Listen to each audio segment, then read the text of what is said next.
Good morning दोस्त। आज का टॉपिक प्रकाश का परावर्तन, जिसका हम लोग विस्तृत अध्ययन करेंगे। यह आपका क्लास 10th का है। स्पेशल क्लास 10th के लिए बहुत ही इम्पोर्टेंट टॉपिक है, बहुत ही इम्पोर्टेंट चैप्टर है। तो इसे हम लोग स्टार्ट करेंगे प्रकाश का परावर्तन। देखिए, सबसे पहले यह प्रकाश होता क्या है और परावर्तन होता क्या है, उसके बारे में हम लोग पढ़ेंगे। प्रकाश एक ऐसा कारक होता है, एक ऐसा कारक है जिसके द्वारा हम किसी भी वस्तु को क्या करते हैं, आसानी से देख सकते हैं। किसके द्वारा? केवल और केवल प्रकाश के द्वारा, केवल और केवल प्रकाश के द्वारा देखा जा सकता है। अगर यह प्रकाश नहीं रहता तो हम किसी भी वस्तु को क्या करते हैं, नहीं देख सकते हैं। प्रकाश अगर नहीं रहता, प्रकाश के द्वारा ही हम किसी वस्तु को देख सकते हैं। अगर प्रकाश नहीं रहता तो प्रकाश के द्वारा हम किसी वस्तु को नहीं देख सकते हैं। जैसे सपोज हम कोई पेड़ एक देखते हैं, तो पेड़ से जो लाइट होता है वो रिफ्लेक्ट होकर मेरे आंखों में आता है, तब इसी पेड़ को हम देख सकते हैं। सपोज किसी अंधेरे रूम में कोई भी चीज़ रखा रहता है तो वो दिखाई देता है नहीं ना, सेम यही प्रोसेस है। तो प्रकाश एक ऐसा कारक है जिसके माध्यम से किसी वस्तु को आसानी से देखा जा सकता है। यानी वैसा कारक, यानी किसी भी वस्तु को देखने के लिए वैसा कारक जो हमको देखने में सहायता करता है, उसमें क्या करते हैं, प्रकाश करते हैं। परावर्तन, हम आते हैं परावर्तन, इंग्लिश में तो कहते हैं रिफ्लेक्शन। देखिए, रिफ्लेक्शन होता क्या है, जल्दी रिफ्लेक्शन होता क्या है? रिफ्लेक्शन परावर्तन किसी वस्तु पर, मान लीजिए कोई भी वस्तु है, उस वस्तु पे कोई भी वस्तु है, वस्तु पर अगर हम लाइट दिए, कोई वस्तु है, वस्तु पर लाइट दिए, तो इससे क्या होता है, लाइट कहीं ना कहीं मुड़ जाता है। इधर मुड़े कहीं ना कहीं मुड़ जाता है। तो परावर्तन क्या होता है कि परावर्तन किसी भी वस्तु से टकरा कर प्रकाश का मुड़ जाना प्रकाश का परावर्तन कहलाता है। तो मुख्य रूप से हम लोग प्रकाश के बारे में, प्रकाश का परावर्तन के बारे में यही सब हम लोग पढ़ेंगे। तो हम लोग अब आते हैं धीरे धीरे करते हुए, राइट डाउन भी करते जाएंगे।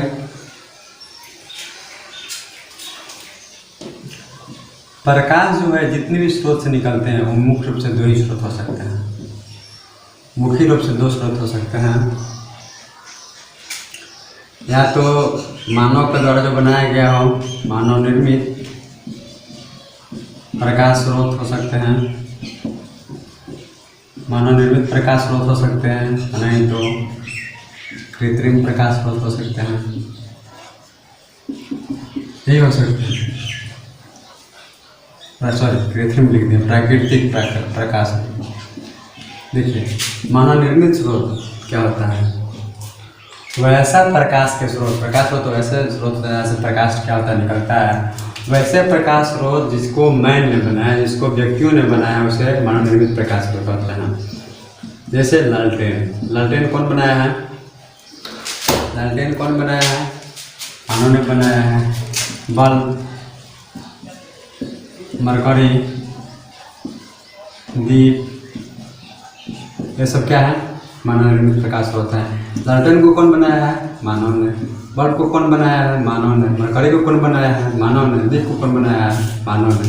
तो वैसे प्रकाश स्रोत जो मानव के द्वारा बनाए गए हैं उसे हम मानव निर्मित प्रकाश स्रोत कहते हैं। जबकि प्राकृतिक प्रकाश स्रोत वैसे प्रकाश स्रोत जो मानव के द्वारा नहीं बनाए गए, मानव के द्वारा क्या किए गए हैं, नहीं बनाए गए हैं। मानव के द्वारा जब नहीं बनाए गए हैं तो किसके द्वारा बनाए जाएंगे भाई? बनाए जाएंगे प्रकृति के द्वारा, प्रकृति के द्वारा ही बनाए जाते हैं। यानी कहने का मतलब है क्या, भगवान के द्वारा ही बनाया जाता है। उसे मानव निर्मित न कहकर प्राकृतिक प्रकाश स्रोत कहते हैं। जैसे में सूर्य कौन बनाया? मनुष्य बनाया है, तो है ना। तो सूर्य क्या है? प्राकृतिक गॉड की पेड़ है, तो सूर्य से भी प्रकाश निकलता है। आपका तारे, ETC बहुत सारे हैं। तो इस तरीके से मानव निर्मित प्रकाश स्रोत, प्राकृतिक प्रकाश स्रोत, समझ में आया। नेक्स्ट है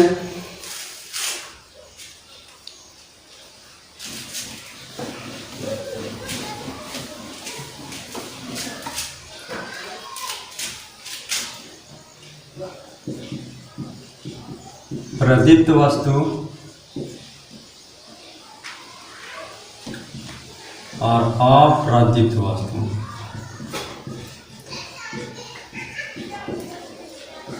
इसको हम लोग दीप्तमान वस्तु भी कहते हैं, दीप्तमान वस्तु भी कहते हैं, दीप्तमान वस्तु भी कहते हैं, इसको अदीप्तमान वस्तु। देखिए क्या होता है, इसके बारे में हम लोग पढ़ेंगे डिटेल्स। देखिए प्रदीप्त वस्तु जिसको हम लोग ल्यूमिनियस ऑब्जेक्ट कहते हैं, इसको हम लोग नॉन ल्यूमिनियस ऑब्जेक्ट कहते हैं। देखिए ल्यूमिनियस सचिन इसका प्रचार भी करता है, ल्यूमिनियस वस्तु का, ल्यूमिनियस बैटरी का।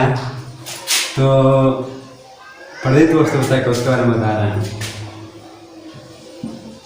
वैसे वस्तु जो प्रकाश क्या करते हैं, उत्सर्जित करते हैं। क्या करते हैं? प्रकाश उत्सर्जित करते हैं। क्या कहलाते हैं? प्रदीप्त वस्तु कहलाता है। देखिए पूरा डिटेल्स अच्छा से नहीं लिख रहे, लेकिन मेरी बातों को आप ध्यान से सुनिएगा। हम फास्ट बोल रहे हैं तो आपको समझ में आएगा। वैसे वस्तु जो प्रकाश उत्सर्जित करते हैं उसे हम क्या कहते हैं? प्रदीप्त वस्तु कहते हैं।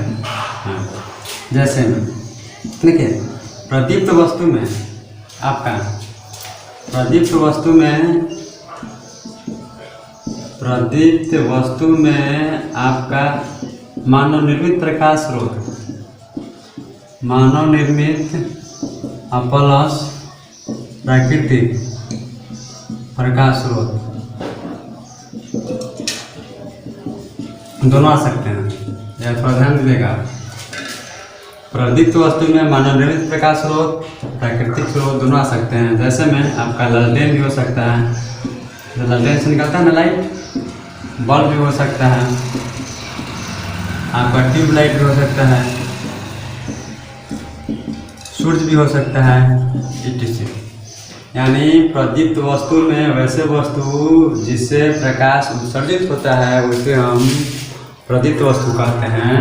प्रदीप्त वस्तु के अंतर्गत मानव निर्मित प्रकाश स्रोत और प्राकृतिक प्रकाश स्रोत दोनों आते हैं। जैसे लालटेन आपका मानव निर्मित है, बल्ब मानव निर्मित है, ट्यूबलाइट मानव निर्मित है, सूर्य क्या है? प्राकृतिक। तो प्रदीप्त वस्तु समझ में आया। नेक्स्ट है आपका अप्रदीप्त वस्तु।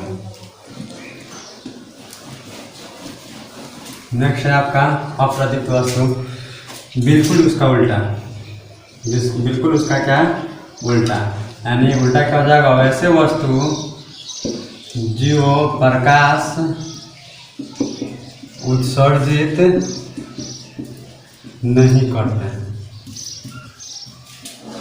क्या कहलाते हैं? प्रदीप्त वस्तु। अप्रदीप्त वस्तु कहलाता है, उसको अद्वितीयमान वस्तु भी कहते हैं। जैसे बुक, यानी हम बुक कह सकते हैं किताब।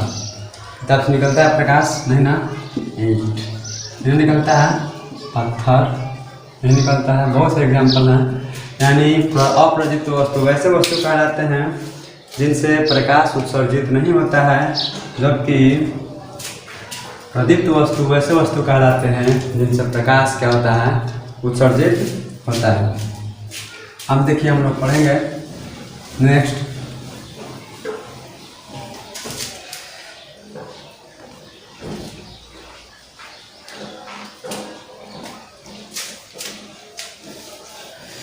प्रकाश की किरणें।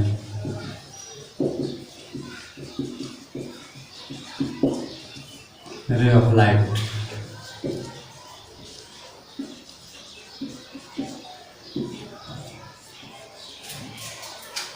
हम लोग पढ़ेंगे रे ऑफ लाइट। ज़्यादा 15-18-20 मिनट का वीडियो रहेगा मेरा, उसी में थोड़ा थोड़ा करके डिटेल्स में सब पढ़ा दिया जाएगा। देखिए अब लोग पढ़ेंगे प्रकाश की किरणें, यानी प्रकाश रे ऑफ लाइट। ये क्या होता है?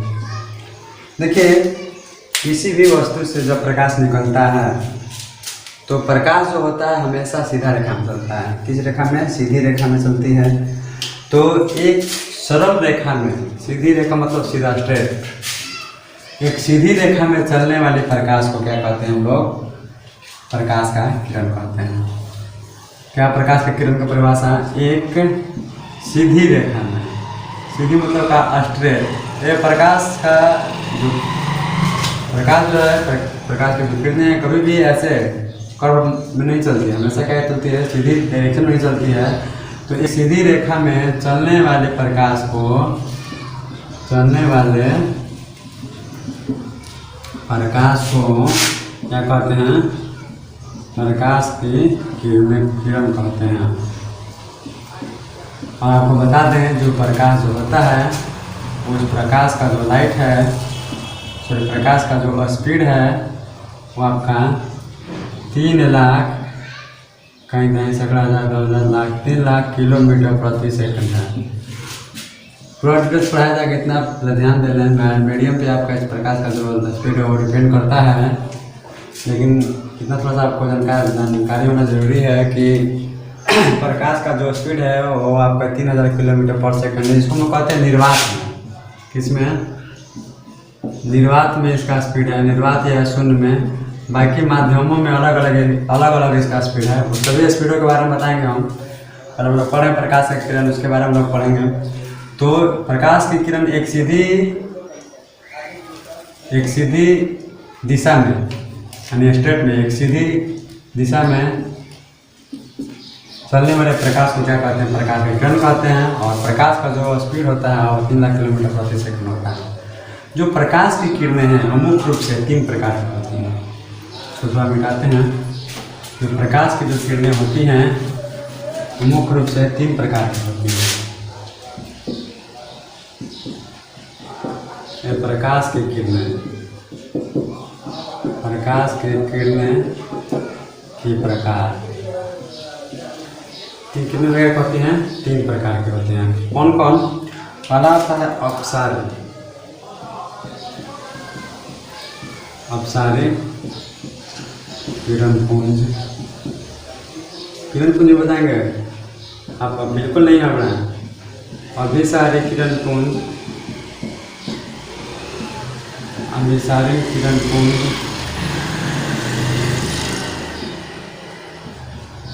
और तीसरा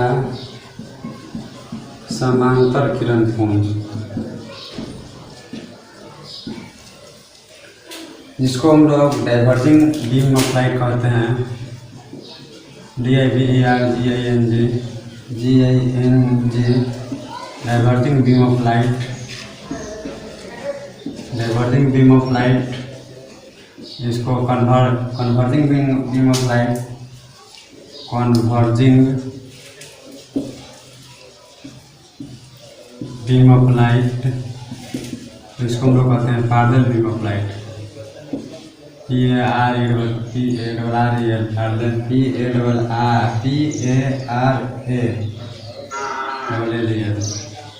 बीम ऑफ लाइट। देखिए सबसे पहले बात, एक तरफ किरण पुंज नहीं पढ़ाएंगे। देखिए किरण पुंज के बारे में पढ़ लिया जाए। किरण पुंज जो होता है ग्रुप ऑफ लाइट, क्या? किरण के समूह, जो किरण का जो समूह होता है उसको हम लोग कहते हैं किरण पुंज। ये क्या कहते हैं? किरण पुंज कहते हैं। किरण का समूह, जैसे ये आपका किरण हो गया और इसका देखिए ये समूह हो गया, तो यह जो रहेगा केवल किरण कहलाएगा, जबकि यह जो पूरा है वो क्या कहलाएगा? किरण पुंज कहलाएगा। आरा समझना।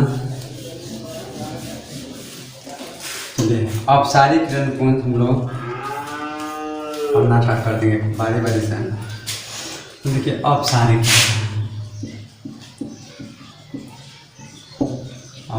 किरण पुंज क्या होता है, इसके बारे में हम लोग पढ़ेंगे। देखिए वैसा किरण पुंज होता है, एक ऐसे किरण पुंज होते हैं, मतलब किरणों का समूह होता है जो किसी भी एक बिंदु से निकलकर, एक बिंदु मतलब प्रकाश स्रोत से निकलकर वो क्या होते हैं? फैलते चले जाते हैं। क्या होते हैं? फैलते चले जाते हैं। उसे हम क्या कहते हैं? अपसारी किरण पुंज कहते हैं। फिर से वैसे किरण पुंज यानी वैसे प्रकाश, वैसे किरण पुंज यानी वैसे किरणों का समूह जो किसी एक बिंदु स्रोत से निकलकर, बिंदु प्रकाश स्रोत से निकलकर, बिंदु स्रोत से निकलकर क्या होता है, फैलते चला जाता है, उसे हम अपसारी किरण पुंज कहते हैं। जैसे में एक बिंदु है आपका, यहाँ से लाइट निकलने के बाद देखिए ये आपका, मान लीजिए ये आपका प्रकाश, ये आपका बिंदु स्रोत है, यहाँ से लाइट कर रहा है, निकल रहा है। यहाँ से निकलने के बाद देखिए बहुत सारे किरणों का समूह निकल रहा है। देखिए क्या हो रहा है यहाँ पे, देखिए सभी जो ए रे है, एक ए रे है, मान लीजिए कि ए रे ए है, बी है, सी है, डी है और ई है। जो रे ए है, बी इस बिंदु से निकला है, बी भी इस बिंदु से, सी भी इस बिंदु से, डी भी इस बिंदु से, ई भी इस बिंदु से निकला है। तो एक बिंदु से निकल कर क्या हो रहा है कि सीधा क्या हो रहा है, बढ़ते चला जा रहा है, दोनों के बीच की दूरी, सभी जो किरणें हैं सभी किरणों के बीच की दूरी क्या होती है, बढ़ते चली जाती है। उससे हम क्या कहते हैं, अभिसारी किरण पुंज कहते हैं। चलती चली जाती है उसमें क्या कहते हैं, अभिसारी किरण पुंज कहते हैं। सेकंड है, सॉरी अपसारी किरण पुंज कहते हैं। सेकंड है अभिसारी किरण पुंज, इसका जस्ट विपरीत है। अभिसारी किरण पुंज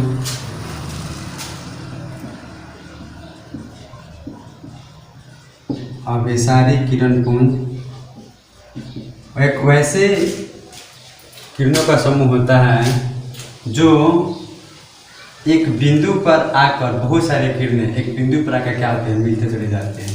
यानी कहने का मतलब है कि वैसे किरण पुंज यानी वैसे प्रकाश की किरणों का समूह जो एक बिंदु पर आकर मिलती है या मिलते ही प्रतीत होती है, उसे हम क्या कहते हैं, अभिसारी किरण पुंज। कॉन्वर्जिंग मतलब एक जगह आके इकट्ठा होना। डाइवर्स मतलब ऐसे होता है फैलना, डाइवर्स मतलब क्या होता है, फैलना। तो अभिसारी किरण पुंज वैसे किरण पुंज जो एक बिंदु पर आकर मिलती हुई प्रतीत होती है, उसे हम क्या कहते हैं, अभिसारी किरण पुंज। जैसे में यह बिंदु है, इधर से भी किरण आ रही है, इधर से भी किरण आ रही है, इधर से भी किरण आ रही है, तो डायरेक्शन जो होगा इस दिशा में ना होकर इस दिशा में हो जाएगा। उसी को क्या कहते हैं, देखिए हो जाएगा आई जी, ये I1, I2, I3, I4। मान लीजिए कि I1 जो किरण है, देखिए इस बिंदु पर आई, इस बिंदु पे आई, यहाँ दोनों का सबका जो डिस्टेंस होते हैं क्या होता है, कम होते जा रहा है। यहाँ देखिए यहाँ कुछ और डिस्टेंस था, यहाँ कुछ और डिस्टेंस था, और जैसे जैसे I1 I2 किरण है, देखिए आपका नज़दीक आ गया, दोनों किरण आपस में क्या हुए, नज़दीक होते चले। फिर हम क्या करते हैं, अभिसारी किरण।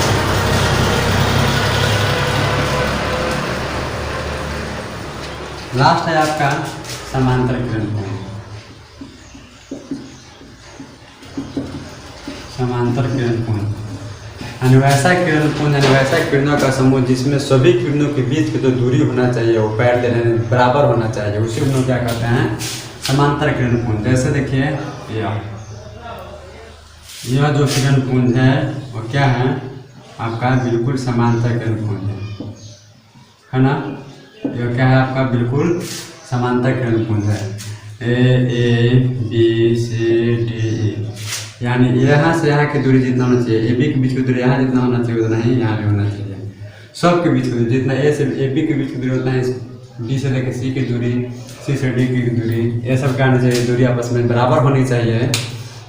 तो हम कह सकते हैं कि जो आपका जो किरण पुंज है वो क्या है, समांतर किरण पुंज है। और आपको जानकारी के लिए बता दें कि जो सूर्य से किरणें आती है, किरणों की समूह जो होती है वो इसी तरीके से होता है, समांतर किरण पुंज। फैलने के लिए आपको बता दें कि जब हम लोग टॉर्च जलाते हैं तो बिंदु स्रोत से क्या होती है, फैलते चली जाती है, तो उसी को हम लोग क्या कहते हैं, अपसारी किरण पुंज। तो अगले टॉपिक में हम लोग पढ़ेंगे प्रकाश में ही आपको पढ़ाया जाएगा अभिसारी, विसारी नहीं, पारदर्शी, पारभासी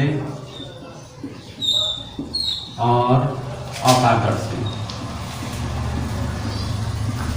तो नेक्स्ट जो आपका वीडियो आएगा वो पारदर्शी, पारभासी और आपका अपारदर्शी पर वीडियो आएगा। धीरे धीरे करके बहुत स्लोली पढ़ाते चले जाएंगे। आप लोग को समझना है, पूरा डिटेल सबको पढ़ाया जाएगा प्रकाश के बारे में, प्रकाश का परावर्तन, प्रकाश का अपवर्तन। बशर्ते कि अगर मेरा पढ़ाई अच्छा लगे तो मेरा जो चैनल है वो वंदे मातरम स्टडी पॉइंट, उसको आप सब्सक्राइब कर दें ताकि जो भी हम वीडियो बनाएं सबसे पहले आप लोगों के पास ही पहुँचे। और अगर मेरे पढ़ाने में कुछ भी अगर थोड़ा हम तेज़ बोलते हैं या हम खुद बोल रहे हैं तो थोड़ा हम कोशिश करेंगे कि स्लो बोलें। अगर पढ़ाने में कुछ भी मुझसे भूल चूक हुई होगी तो उसके लिए माफ़ी कीजिएगा, लेकिन हम अपने तरफ से बिल्कुल कोशिश करेंगे कि बिल्कुल ही आपको सटीक नॉलेज दिया जाए। Thank you.